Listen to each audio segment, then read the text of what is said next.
Hello, École Intuit Lab. My name is Rafael Esquer. Hello, I'm Stéphane, I'm a graphic designer. I run a studio called Alfalfa Studio in New York City. a French art director from the south of France. And I'm here in beautiful Delhi teaching a workshop. The workshop is called Poster Making and Cultural Identity. And the students are going to be doing a poster like this, similar to the one that workshop that I did in Mumbai. The purpose is to be familiar with infographics, with icon making, and just really having fun and working as a team all together, creating a poster that is called Iconic New Delhi, and that will be available soon.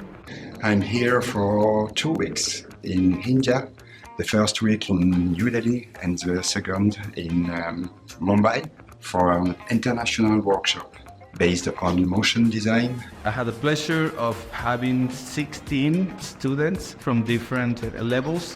For the first one, we worked on the video clip composed by 7 pieces. At the end, we just have to connect all the pieces to make a video clip.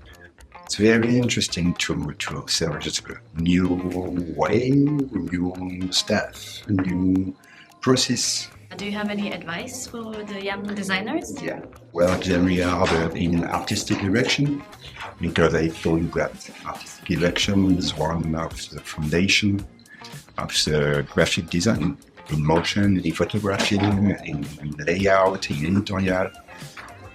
It's my best advice. And other one is to be very curious, very, very curious. One advice that I will give the students is just to be more adventurous, to be more experimental, to push themselves a little bit more beyond the brief so they can really discover more of their creativity. Creativity is like a muscle that we have to practice and train is like going to the gym. So the more you do it, the better you get at it. So my advice is that the students to experiment more and to just go beyond the brief, just push yourself. There's lots of very talented students here, and I hope that they'll do well in their professional life, and I'm sure they will. Thank you.